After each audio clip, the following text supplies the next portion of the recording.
challenge. It's not this open for me.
Hello, everybody. Welcome to day 3 of QHack.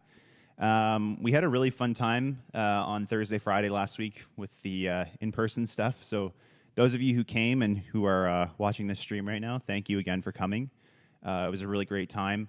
A lot of that was made possible by our sponsors. So thank you to all of our sponsors for making QHack possible. We really do appreciate what you do to make this event work. And also just thank everybody for being here. You could be anywhere else in the world, but you chose to be here, so I really do appreciate it. There's a lot to go through. Today's schedule, we just have Ludmila. We'll bring her on shortly. She's going to talk about how to do coding challenges, because if you've registered for QHack and you've been on the website, you will have noticed that the coding challenges are available. So if you have registered, like I said, and have created a team, then you can access the coding challenges. So make sure you just register for QHack, create a team. You don't have to have people in your team if you don't want to. You can have up to 4 members. If you have a team created and you want to share, or if you want other people to join your team, you can go to our Discord. There's a looking for a team channel there. And then you just give people this team code. And then all they have to do is enter that team code when they go to join a team, and you're good. But you can get started on the coding challenges. There are actually some people already that have done some. Oh, look at that. We have 500 points already on the board for Team Ronaldo and Parmanu. These are some familiar names on the leaderboard here. Oh, Quantum ETS. Cool. All right.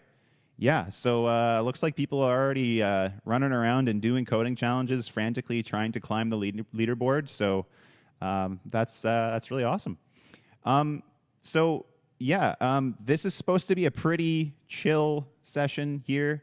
We're gonna have Ludmila on here quickly, but if you do have any questions about anything related to the QHack website and the coding challenges, put them in the chat. I'll be here moderating the chat, and I'll interrupt Ludmila occasionally to get your questions. And yeah, so without further ado, let's get Ludmila on.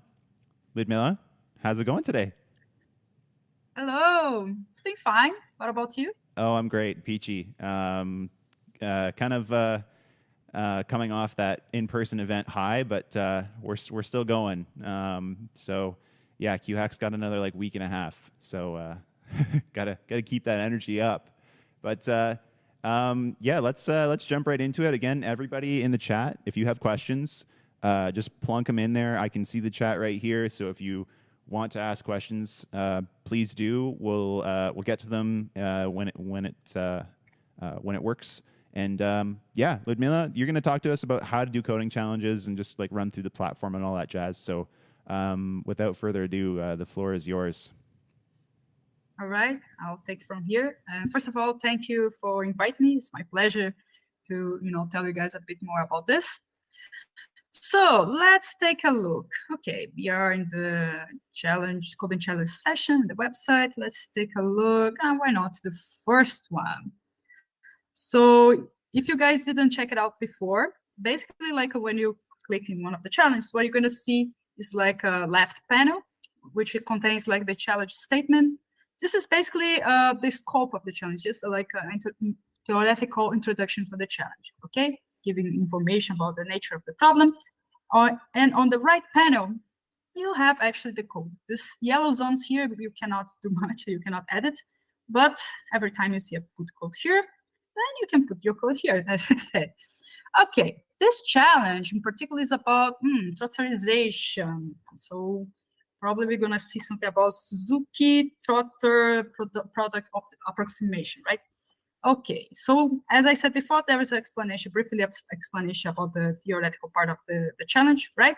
So it seems like what they want to do is to approximate a complicated, complex unitary, which is composed by the explanation of a matrix, right? Like this is the Hamiltonian matrix that you want to use to construct a unitary. And sometimes this is a bit complicated, but for this challenge, it's gonna be true, it's gonna be easier. We're gonna, and basically the idea of the trotterization is to expand this unitary, the target to unitary, in any times repetitions of the terms of this Hamiltonian, right? And from this challenge, what we have is this is the Hamiltonian we want to work with. It contains two terms, this alpha XX and beta ZZ. Okay, so below the statement of the challenge, what we have is the challenge code. So here is where we're going to get information about what we're supposed to do, right? And okay, so basically we have to complete this function here, optimization of the Hamiltonian give just in the equation above. But there are some constraints. We cannot use QML approximation time evolution or QML evolve. Need the qubit unitary. So this is supposed to be maybe quite simple. It's an introductory challenge, right? So let's check the inputs. Okay, so alpha is the coefficient alpha, as we saw the equation. Same for beta. This Hamiltonian is a time-dependent Hamiltonian. So also we have a time input for this Hamiltonian and the depth. Okay, so it's basically like how many times we're going to make like this repetition of this case. Like this is the depth information. And a lot of this is also here present in the function we're supposed to work on. All right, so maybe let's try typing something. But before, okay, let's check the output. Okay, this code will output a list float. Okay, so with some probabilities of measuring. Return the probabilities. Okay, matches. And there are some test cases as well, just in case you want to do this, you know, to check yourself. Maybe you want to implement this in your local machine. For instance, like there's you can basically copy, clicking here. And I don't know, you can paste it, maybe, let's suppose you have like some text editor, you want to compile this in your own machine, run this in your, as a Python script or Jupyter Notebook. It's up to you guys. So let's explaining a game, like it's not exciting explaining the game, right? So let's try to do something here. Okay, so what we need to do is to basically do as we can see on this figure here. So let's try. Since this is an interactive iteration, we can use a for, I don't care about the numbers, for dash in range of the depth. Okay, I think this is my word. Depth. What we need to do now is to add okay, the terms of this Hamiltonian. So we have alpha XX, beta ZZ, but this is in terms of exponentials. So the first one has something to do with this. Oh yeah, I saw, nice. There is also, during in the challenge statement and the challenge code, sometimes you can also find some resource to help you, right? I mean, how are we supposed to implement something like this, exponential? Maybe this can help us to use it, right? Like, let's take a look. Okay. Oh, exponential. So I think this may help. So we need to figure it out how to adjust this phi term here in this equation. If you guys feeling stuck or having some problems about how to solve this, you can also check the resources. Plenty of links here that can be quite useful. Okay, especially the documentation. This is I think it's a must. And I didn't submit yet because I didn't finish yet. Oh, I'm sorry, guys. So let's take this this tip. You may find Ising XX useful. So let's try. So for using Ising XX, I need to call QML Ising XX. Okay, first term. And this is gonna act on, let me check the documentation because I don't remember. Okay, number of wires 2, number of parameters 1. So I need to pass the phi argument and the number of wires. Okay, so phi, in this case, let me think. I think we're gonna use this information. So it's gonna be probably something like alpha times, okay, let's just check again the shape of the Hamiltonian. Times, okay, time, okay, divide by depth. Yes, and this is gonna be our term phi, and the wires, okay, this has only 2 wires. I believe it's gonna be something like this. Okay, and the second term of the Hamiltonian, Let's check now. It's going to be probably something similar. Instead here, I'm going to put some ZZ. This is going to be beta, I guess. Yes. And y01 as well. Also, I want to return the probabilities. So what I want to do is return QML probs. Maybe this is going to be enough. Let's see. Submit. Yes, I want to submit. Okay. It's taking some time. Oh, incorrect. What could be the problem? Your secret does not give the correct probabilities. Oh no. What could be wrong here? What could be the possible problem? Any thoughts about this, Isaac? Any thoughts here? Let me see. Sorry, I've been interacting maybe with the there chat. is. Oh, no problem, no problem. Maybe it could be something about this alpha and beta terms here. I believe. Let me check again. Probably there is something about this Ising XX. Oh, I know what's the problem. Okay, this explanation here. Okay, if I substitute directly H1 as alpha XX, something's probably missing. Oh, there's a term of 2, Ising XX. Yep, here. that's it. Pesky factor of 2. This. Yes, I always forget about this. Classic. Okay. Let's see now if it's gonna work. Work as a charm. Nice. So yeah, simple as that. So as you can see about debugging again, if you guys are stuck or having problems, make sure that you can, always expand the submission sections and go to the submissions that you're having troubles. For instance, like here, failure merge, assertion error.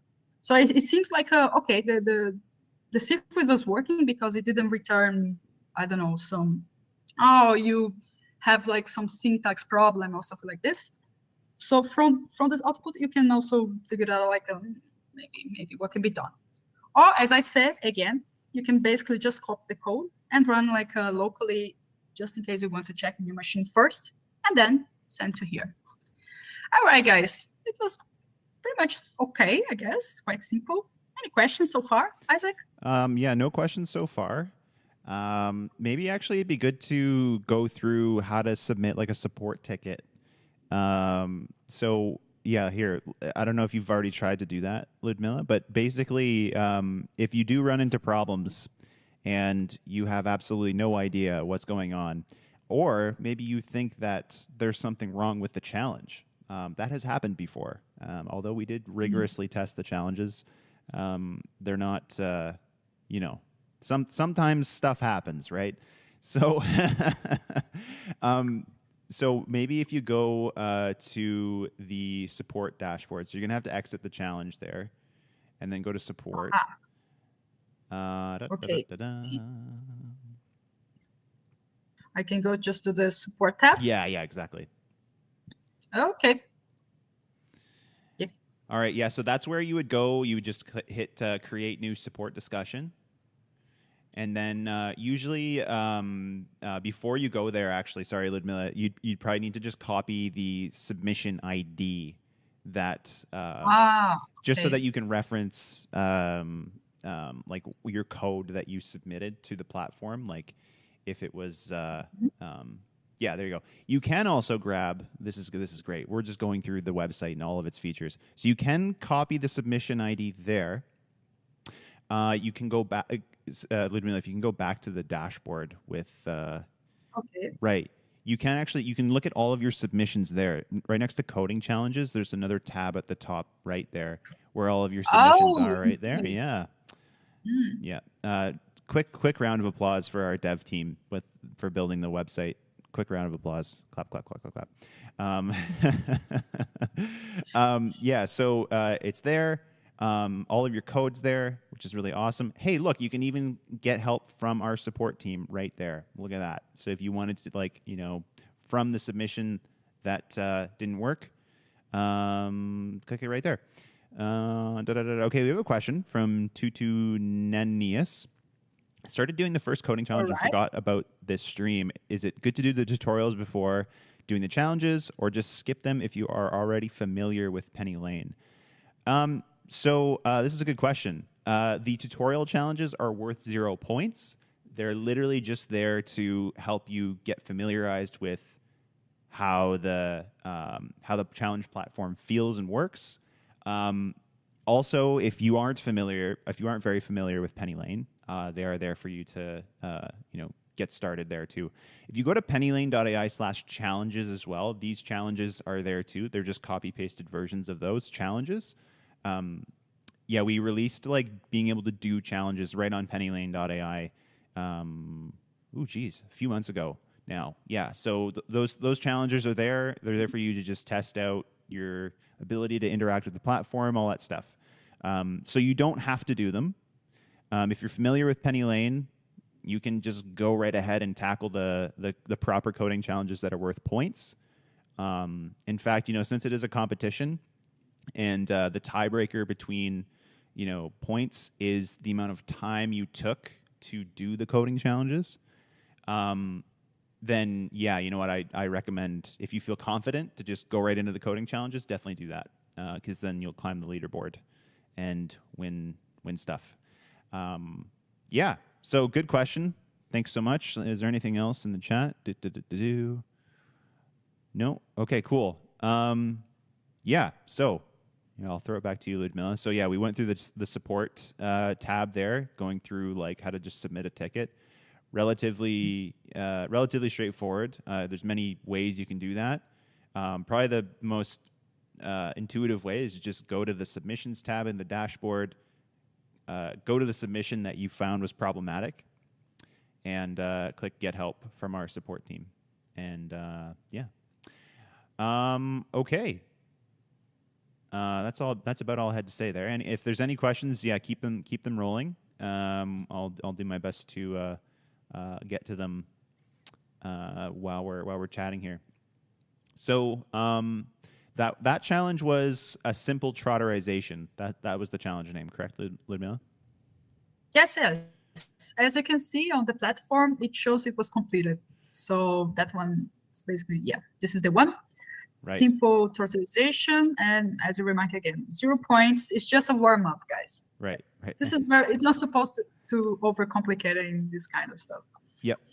Another thing worth noting here too, you can submit as many times as you want to the challenge platform. There's supposed to be badges as well with that have you get these badges on your profile based on meeting certain criteria. There is actually a badge for submitting to the challenge platform several times. I can't remember the exact number, but if you submit an answer to the challenge platform a bunch of times and it's not the right one, I think it's called like "Never Gonna Give You Up" or something like that, where you just the Rick Astley song. There's tons of badges actually. So just I feel like the best strategy for the coding challenge is to just quantity over quality, just fire away. We did do lots of load testing on the platform this year, so it should be fine if you just submit. Right. Okay. We have another question from Gizmo_63. When I use QML.probs, it returns a measurement process object. How do I access the NumPy array with the actual probabilities? So Gizmo63, how quantum functions and Q nodes and circuits work in Penny Lane. You have to. So the Penny Lane primitive is just a function, like a traditional Python function, and within that function, we'll call it a quantum function. It contains instructions, one instruction per line, like a gate or like a for loop or something like that, and that can be all a quantum function is. But if you want that to actually be a circuit that then returns a measurement, if you're going to return QML.probs from that function, you need to decorate your function with @qml.qnode. So that kind of takes the quantum function, pairs it with a device that you define, and creates an object called a QNode. That's like the fundamental unit of computation in Penny Lane, the QNode. That's like the equivalent to a proper quantum circuit. So if you don't decorate with @qml.qnode, you will get this measurement process object that you alluded to.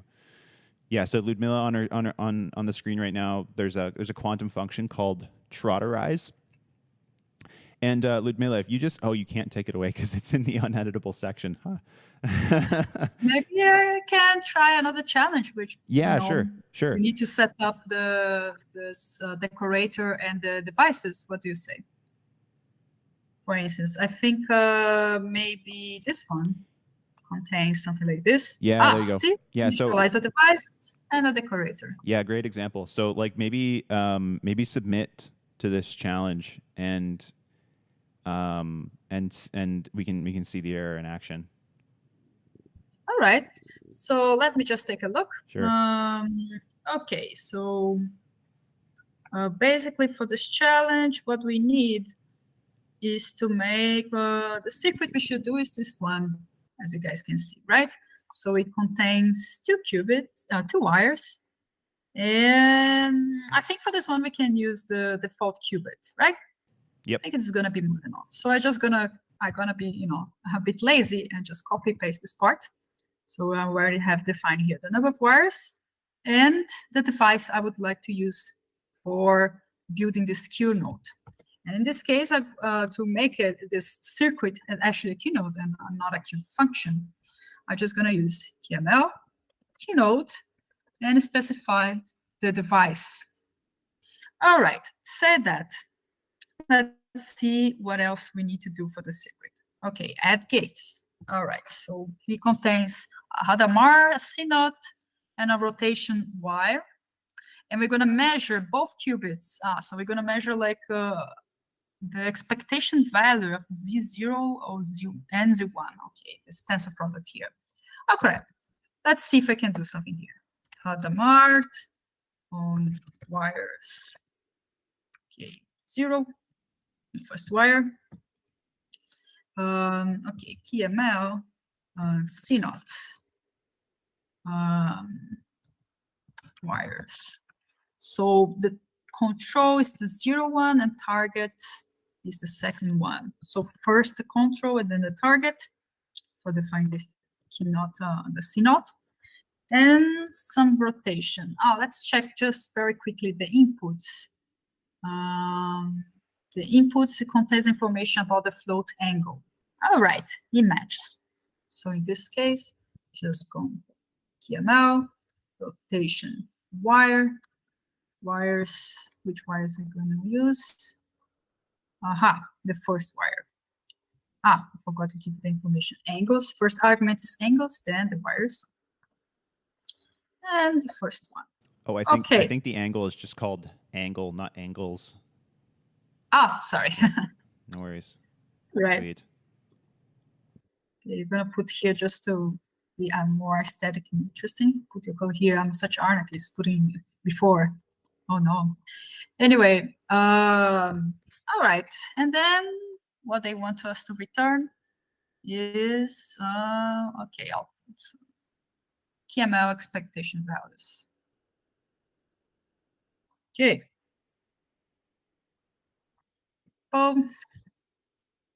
So let's return what is needed. Note that there is a very simple way to define this tensor product here, and we can just also copy paste this part. We can use like to do tensor products among operators. This in Polish is called this małpa, monkey. Funny, right? Okay. Let's see if this is going to actually, Ludmila, humor me. Oh, no, that's fine. Yeah, submit it. Yeah, go ahead. Okay. Sorry. Mm-hmm.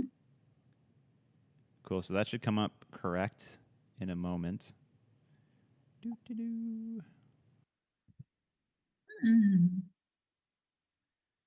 Yay. Okay, so that worked. Works. Now, just Humry, can you take out the decorator at the top? Just comment it out, like yeah. There Mhm. you go. Let's see This is what's a going to happen. subtlety, I think, in Penny Lane that is a little bit of a nuanced thing. Like, why does the decorator dictate whether or not I return like an abstract measurement process object versus like an actual like scalar value? But you do need that decorator there. Essentially, what the decorator is doing, Gizmo63, is transforming the function. It's doing something to the function. Um, there's like a wrapper called QNode that will do stuff to the output of this function to make it not a measurement process anymore.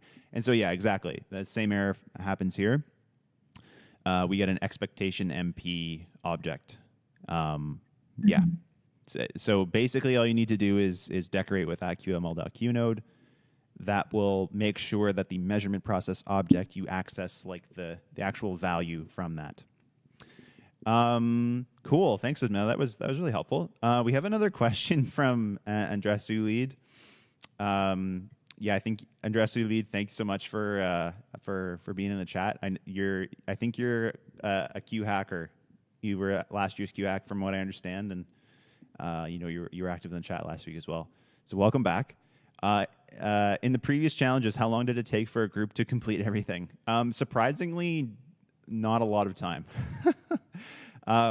Yeah, like there's a lot of people that do the coding challenges, and I think if you have a team and you divide and conquer efficiently, then you can complete the challenges pretty quickly. Every year we try and make the challenges extra hard. So every year we're a little surprised that things do actually get completed 100%. But this year, I can say, I mean, we've said this every year in the past, but this year I can say that if a team does complete all of the coding challenges, then you're very good at coding challenges. If for people in the chat who aren't familiar with one of our coworkers here named Guillermo, his GitHub and other usernames elsewhere is ket.he. He like comes up with some really tough coding challenges. So the last coding challenge, if you get to it, is extremely hard. Yeah, so I honestly, it would be cool to see nobody actually complete all the coding challenges. That'd be interesting. Somebody probably will. Again, there's just so many people here, and odds are somebody will be able to complete it. But yeah, it's surprisingly fast. Oh, Catalina actually responded. Last year, the fastest team completed everything in about 1 day. Yeah, about 1 day. There you go. Very quick. Right. So thanks so much for all your questions, guys. Gizmo63.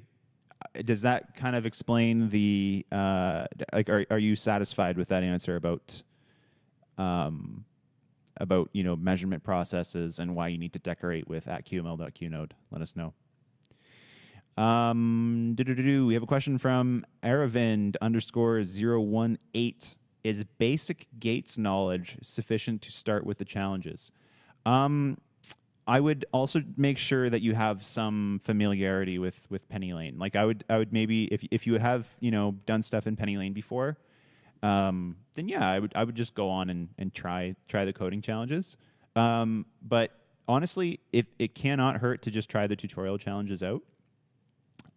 They're really good warm-ups. So if you have any doubt at all, or you're just wanting to try the coding challenges out for fun and like and just get heighten your skills and sharpen your knowledge on quantum computing, definitely try the tutorial challenges out.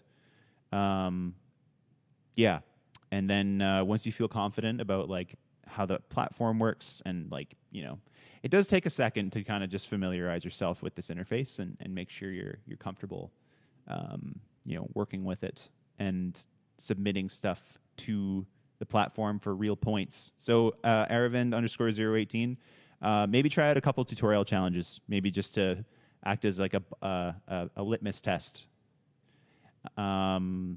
Catalina says Python is useful. Learning PennyLane is easy, so this is a great way to get motivated and start learning PennyLane. Absolutely. 100% agree. Thanks for all the questions. Keep them coming. Again, we are here to answer them live. We'll be back again at 2:00 Eastern. We still have another 30 minutes here, so we can just chill and chat. We're back at 2:00 Eastern time. So if you had a question after this session and you really wanted a chance to ask us it, but we weren't streaming, come back at 2 and we will be there. Also, we're doing that just because people are all across the world in different time zones and yada yada. So, right. Did I miss any questions here?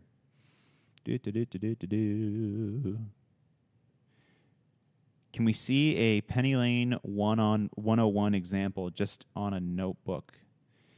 Yeah, actually, Ludmila, if you want to try,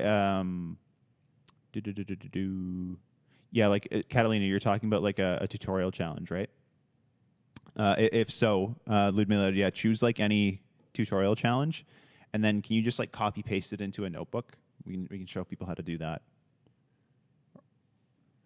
Oh, you mean just like how to make a circuit? Right. Oh, okay, cool. Yeah, that's probably a good example. Not a challenge necessarily, Ludmila, but like maybe if you want to just open like a VS Code window or something like that, wherever you do your developing in, and just like a basic example of like a quantum circuit. All right, just give me a second then. Yeah, I'll let you do whatever you need to do on your end for getting that set up. Mm-hmm. There's lots of good demos on our website too. Sorry, I forgot your username. Aravind018. There's lots of good examples on our website as well. So we have like demos on our website. There's introductory demos all the way up to like really difficult examples. They're really good. One of the things PennyLane is really known for is our good demos. So yeah, demos are great. Also just like the documentation in general, you don't need to go like looking through definitions of functions and such. There are like keyword and glossary-esque pages that explain what a Q node is and explain what a gate is and that sort of stuff. Maybe Catalina, you can drop some links in the chat. Those are other good resources. There's tons of stuff. And there's the code book too. Oh gosh, there's the code book. I was about to talk about this. Yeah. So the code book actually has a lot of good introductory content to just like quantum computing in general. The code book is like our, thanks Catalina, yeah, you put that in the chat. The code book is free to use. It's all open source. You don't need to create an account or anything to access stuff. You can just go to the website Catalina put in the chat on Twitch. And there's like, I think like 18 or something chapters or nodes in the introductory section of the code book. They're basically there to familiarize you with basics of quantum computing, linear algebra, some linear algebra, and PennyLane. So there's like traditional pen and paper type exercises, and there's like those types of questions, but like a code version. So you can actually do pen and paper exercises, but on the other half of the code book, you can kind of synchronously go through a similar challenge, but like with code. So that's really, really, really helpful. Gets your feet wet in this sort of thing rather than just doing math on pen and paper. Right, Ludmila, maybe you can set up. I don't know if you have like Jupyter Notebook, like a proper notebook you can set up like in your browser too, like right with what you're sharing with me right now. Maybe you can just open another. What's that? Sorry. Because I also set up here on the VS Code. I find pretty. Oh, okay. In the browser sure, as well. Sure. I don't see it shared on my end. So okay. Yeah, maybe you just need to redo your screen. Let me just open in the browser instead then. Okay, I think sure. Sorry about that. No problem. Yeah. Okay. Yeah, so the code book's definitely a really good place to start learning stuff. There's a ton of stuff. Honestly, it's borderline option paralysis. There's the demos, there's these tutorial challenges, There's other challenges on pennylane.ai/challenges. There's the code book. I think I've already said the code book. Yeah. Okay, cool. So I think we're almost at a stage where we can open a notebook here. No worries. All right. Any other Okay, questions? let me just get a new one. Another thing here too, people, the sessions will be recorded. They are being recorded, and they will be living on our YouTube. So you can access them on our YouTube channel, youtube.com/@pennylaneai. Okay, so Ludmila's got a notebook open. Let's go over here. So yeah, let's first thing first, right? If you want to use Pennylane, you should import Pennylane first. Obvious. Okay, so from the beginning, let's set up like a very simple circuit. Let's say, again, like, okay, a device, right? So in this case, it's going to be, again, KML, device, float, qubit, just so, make our lives just be easy, simple stuff. Number of wires, let's put some 2 wires here. Oh, Ludmila, can you zoom in a bit? Zoom in? Yep. Better? Maybe one more. Yeah, Better? that's better. That's better. Haha, all right. So, okay. And all right. So would you like to, should I just show a quantum function or something like directly keynote? I think actually one thing worth pointing out right now is so there's 2 things in Pennylane. You need like a quantum function, which is the thing that contains all the gates in it and like returns like a measurement. There's also the device. So I think pretty much it's safe to say that you can get away with using default qubit. Default qubit is our like plain Jane, still efficient Python simulator device.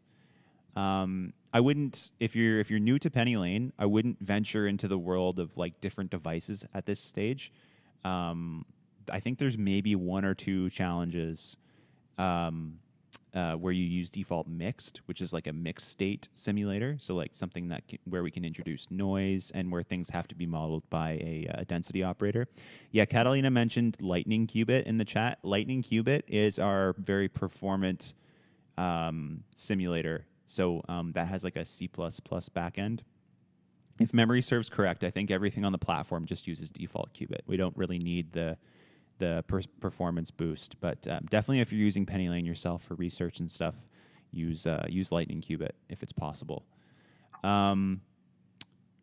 Right, so there's the device you access, and you can create a device by calling qml.device, and then the first argument has to be like a string identifier associated with the device. So usually it's like name dot something, so default.qubit in this case. You can specify the number of wires as well. You don't have to do that, actually. It's a new feature of default qubit. It will adaptively change the number of wires as needed, but you can still specify the number of wires. Wires in Pennylane mean number of qubits. That's another little nuance here. We call them wires technically because Xanadu, which Pennylane is built by, is a photonics company, and so the word wire is a bit more proper nomenclature, I guess, for like a qubit. But qubits, wire is all the same. Right. So we have a circuit, has 2 gates in it. Very simple. If memory serves correct, this will create a Bell state. Correct? Okay, cool. Precisely. Okay, so a Hadamard and a C0 gate. Again, so this circuit function looks exactly like a normal Python function would, def circuit. And then the only kind of nuance here is that inside of a quantum function, you have to have 1 operation per line. Now you can use like control flow and like for loops and stuff like that to, place, to like simplify. You don't need to actually, if you wanted to put a Hadamard on every qubit and you had like a 15 qubit circuit, you would use a for loop for that instead. Let's see. Yeah. let's see. We can use a 4. How many Hadamars do you want? Let's do 15. All right. And I can just, so just a second. Yeah. Just for the case, I omitted the information about number of right, because it'll adaptively take care of it. Woo! Too many Hadamars. Yeah. So it's very like intuitive that way. So what happens under the hood is like that gets unrolled, and like every Hadamard is taken care of. So one operation per line inside of a quantum function, and then at the end of the quantum function, you need a measurement. So just like with any quantum circuit in real life, you need to, unless you want to just have a quantum circuit that does something, you need to extract something useful from it, useful for humans, which requires a measurement of some sort. So there's a whole host of measurements that you can do within Penny Lane. Very complicated ones like getting classical shadows, all sorts of crazy like tensor products of observables and stuff. Yeah, so you need to return a measurement, just like a regular Python function. Usually, you return something. So that thing is a Penny Lane measurement. We have a measurements page on our documentation too. You can go and check that out. There's all the different types of measurements you can use. So yeah, that's basically what's going on there. Yeah, Gizmo 63, Gizmo 63 and Aravind 018. Hopefully that answers your questions about like getting started. And then there was that other issue of like decorating with that QML, that QNode, and other things. Keep them coming. Keep the questions coming. We're here for another 15 minutes here, and then we'll be back at 2. I don't know, Ludmila. Maybe this is another good opportunity to just go through another coding challenge, and then maybe that will inspire people to have a question that they necessarily weren't thinking of. Yeah, I totally agree with. So let's take a look. Returning expectation values, since you were talking about measurement, right? Yep. This one involves like a very simple way to measure stuff. Okay. Once again, let's define the device and put the decorator in the proper place and measure some information here. What we need to do is, let's see, it was very simple. So, okay, we have like just 1 qubit. So we're gonna set up 1 wire, a rotation on Y axis, and we measure the Pauli X gate. Okay, so let's start from the beginning. Let's define first device. I think there is no optimization here. It's going to be simple. So default qubit is more than enough. And number of wires 1. Sometimes I just prefer to define the wires, in case I do a mistake in my code. Yeah, it's good bookkeeping. The right? extra. Yeah, just can't hurt. Yeah. Okay, and here now, okay, QNode, because I want this to return some information for me. Okay. All right, so let's put our gates. This is going to be a rotation on the Y axis. So Y rotation Y, wires 0. And then I'm going to return QML exploitation value of, so as you guys can see, what we need to calculate is the action of the gate X for this pure state here. This is another thing. If in case of you guys see some challenge and you're not exactly calculating stuff in pure states, default qubit is not going to be the choice. It's going to be the default mix. I strongly recommend going to the documentation and check which kind of qubits, as Isaac mentioned before. So since we're going to measure this guy, and there is only 1 qubit, this is important as well. So we're going to have QML, Pauli X gate, and we're going to measure also just 1 qubit. Let's submit. Okay, I think this is going to work. Also, I'm gonna copy here just in case to see what happens and place on the notebook because, actually I did a mistake. Let's see. Requires far. Sorry guys, I forgot to put the angle information because this is a rotation. Okay, so okay, let's suppose like you want to debug something. I'm gonna put this angle here, but I was also gonna copy this to the notebook just to see how it looks. Okay, let me just remove those cells and try to debug here and see what happens. So as you can see, when you can paste in your local machine, like for instance, I'm gonna run the same code that is available here in this Jupyter notebook, and we're gonna make the tests. Aha, something's wrong. Okay, I forgot the decorator. Let's see. Let's try now. Yep. Oh. Single measure, no empty sequence of measurements. What could be wrong here? Any idea, Isaac? Yeah, so you need to return qml.exp val. I forgot to put No, the okay. return statement. All right. That should work. There we go. Now it's right. So yeah, this is worth highlighting. Thanks for doing that, Ludmila, like copying and pasting a challenge into a notebook or something. So like I said, you can submit a challenge as many times as you want to the platform. Like that's totally fine. You just submit away. You can just submit all day. But it is a little bit slower than like running on your laptop or something. Just because there's several hoops that we need to jump through to like evaluate your code, and it's like all done over the web and stuff. It will be faster if you want to do like debugging and testing, especially if you're doing like a lot of debugging and testing. If you copy and paste the code into something separate where you can develop your ideas on your own machine, just make sure that when you go to copy paste your answer back into the coding challenge platform, that it's only the part of the code that was editable in the first place.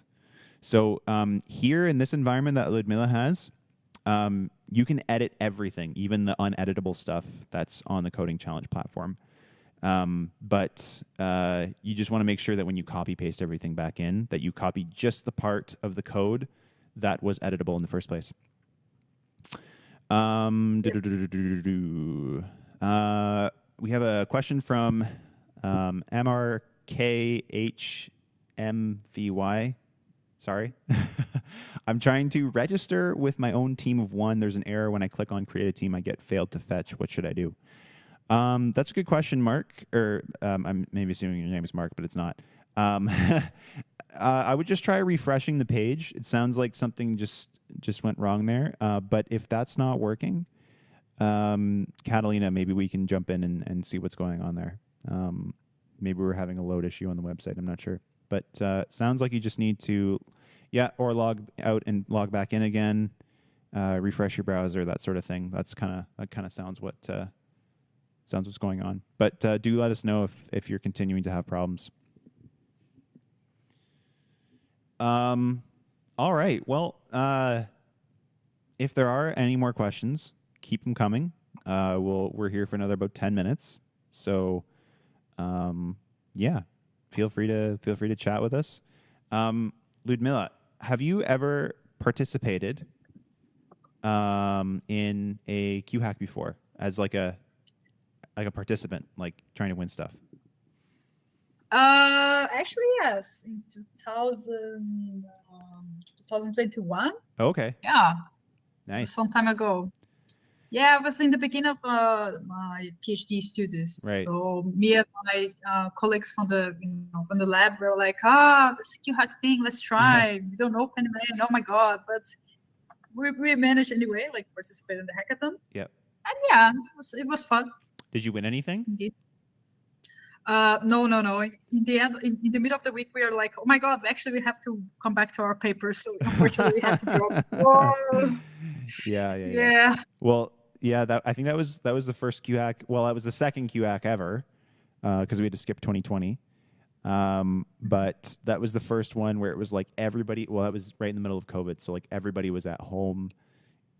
Everything was hosted virtually. That was an interesting QHack for sure. But still glad you had fun. Yeah, indeed, it was like still pandemic's time. Yeah. Yeah. Okay, we have a question from Yun. Hi, how should we approach QChem problems, especially using bond lengths? The related demo was not so helpful. It's a bit of it's a bit of a wide question there. How would you approach QChem problems? Well, how I would approach them, if I wasn't familiar at all with QChem, I would definitely go through some demos. The QML, but probably best would be to go through the QChem documentation. Maybe that would be a good place to start. The QChem documentation and the QChem demos. Yeah, we have data sets as well. I don't think any of the coding challenges use the datasets module or like any of the datasets stuff on pennylane.ai/datasets. But that is definitely a good place to like get information on QChem stuff for sure. Yeah. So Yunhum says the demo only specified alphas and coefs. Where does bond length come in? So alphas and coefs, those are things associated with Gaussian basis functions. Okay. We can. This is a wonderful wormhole to dive into if you want to. QChem's quite expansive. But essentially, what happens when you want to do quantum chemistry calculations, quantum circuits aside, if you want to just do quantum chemistry calculations, there's several approximations built in that are I guess kind of standardized over many decades of like how to calculate the energy of a molecule or something. It's actually quite a complex problem. So what we do is you basically approximate a lot of the molecular orbitals or atomic orbitals as like basis functions. And like these basis functions are approximate representations of that we can optimize to approximate what the actual function is that describes an electron orbiting a nucleus. That's a very, very, very simple explanation of what's going on. I wouldn't worry. I don't think actually there's too many QChem problems in the coding challenges that would have you go that far in depth. But it's a good question nonetheless. But so where does bond length come in? So the bond length should come in at some point, even with those alphas and coefs and stuff. The alphas and coefs will help you. Maybe it's best, Yunhum, if you have the demo that you're working on. Maybe I just need a bit more context to answer your question. How would you approach QChem questions in general, Ludmila? How is your QChem knowledge? Oh, actually, my background is more quantum information and quantum optimization stuff. So I'm afraid not much. But if I have a trouble with this, my first thing I would refer is obviously the demos. There's a very large demo section on the PennyLane website. I think there's plenty of this. And of course, the documentation, right? Like most of the problems that usually I see from, I don't know, perspective is like a kind of Pythonics that trying to understand how to, pass the proper inputs for this QChem functions. I remember, I think that was one of the challenges that indeed you have to calculate the bound, the length between, I don't know, like some lithium or hydrogen molecule. So yeah, I think like a good starting point is looking for, the demos, and once again, yeah, of course, documentation. That's it, guys. Right. And also maybe some papers as well, but I don't know. I cannot recommend one, from nowhere. Nice. Okay, so thank you, Yunhum, for sending me that demo. I'm just trying to go through it here for a second. Right, okay, so actually right before the alphas and coefs are stated, there's a block that says the geometry. So that's like where the bond length and stuff comes in. Yeah. So maybe there's something that I'm missing there associated with your question, but the bond lengths are needed. They're like right above that. When you define like a molecule in Penny Lane with like qml.qchem.molecule, the molecule class, you give it the symbols, the geometry, which are the bond lengths and stuff like that. Like the geometry of the molecule depends on like the bond lengths involved, of course. And then you can also specify alpha and coefs, which are, basis function information things. If you scroll up a bit in that demo at the very start, they kind of explain a little bit what's going on there. The alphas and coefs have to do with the way we approximate molecular orbitals as linear combinations of atomic orbitals. Yeah, and then the atomic orbitals themselves are expressed in a certain basis set, depending on how in depth you want to, or how descriptive or how accurate you want to describe them. So it has to be embedded in geometry. Well, the geometry is needed for you to define the molecule for sure. So if you do qml.qchem.molecule, you need the geometry as an argument to like define a molecule in Penny Lane. We have another question from Vaticus. I just want to get to this last question here before we have to go in 3 minutes.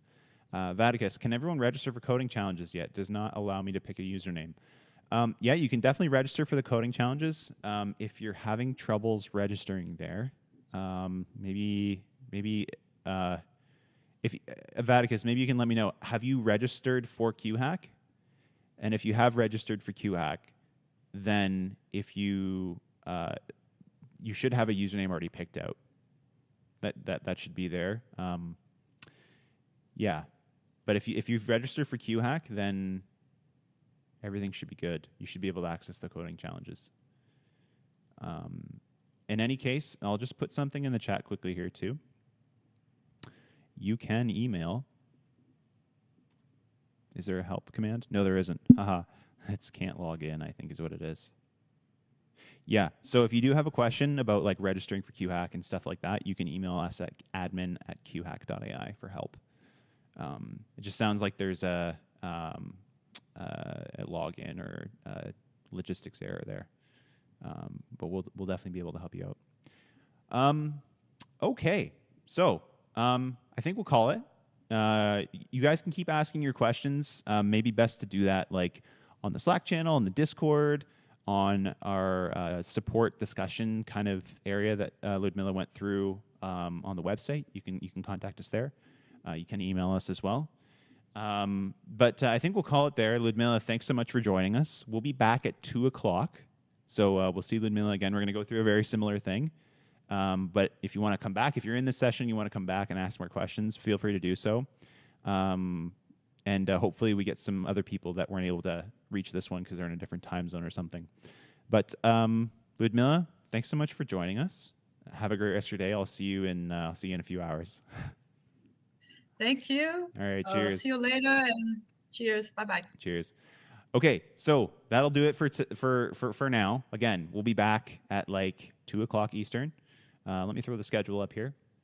So a relatively sparse schedule, but we wanted to leave the time open for you guys to get started with the coding challenges, and yeah, so we left the schedule a little open today because of that. So I hope everybody's enjoying the coding challenges so far.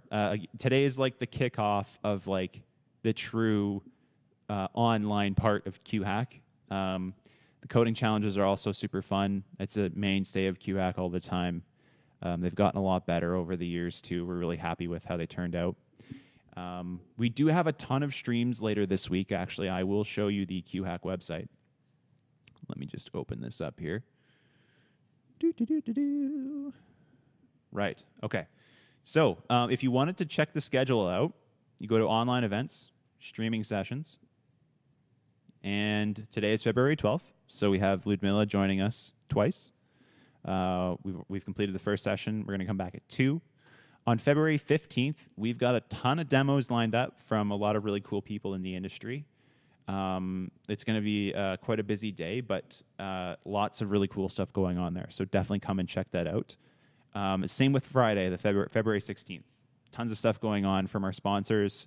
Definitely come and check that out. This schedule is available on qhack.ai/online events. And then you just navigate to the streaming sessions part. Worth highlighting, too, that next week on February 22nd, when QHack closes, unfortunately, QHack does have to end. We'll be having a closing ceremony and judging all of the meme contest submissions. If you feel like you're really funny, or if you just want to create a meme and just have fun, definitely create one. Create a meme that's quantum themed. Doesn't have to be quantum computing. It could be even physics themed. Could be programming themed. Some adjacent field to quantum computing. Create a meme. Submit it on Twitter. You can tag us at PennyLaneAI and use the hashtag QHack2024.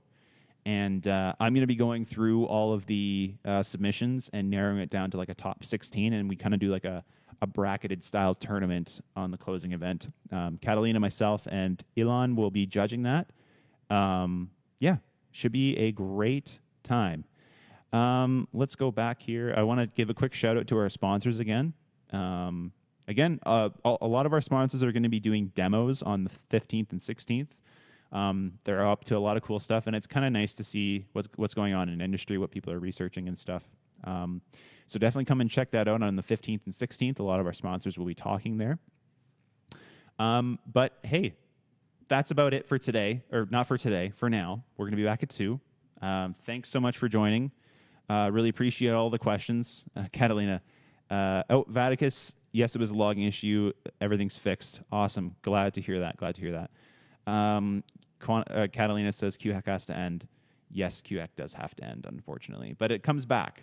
So as the saying in Game of Thrones is, what is dead may never die. Well, I guess QHack's never dead. That's a terrible saying. Never mind. I'm rambling at this point. I've been Isaac. You've been wonderful. Thank you so much for joining us today. We'll see you back here at 2 o'clock for more coding challenge stuff. Thanks again. Have fun with the coding challenges. Ask us questions if you want. And we will see you back here at 2 o'clock Eastern. Ciao.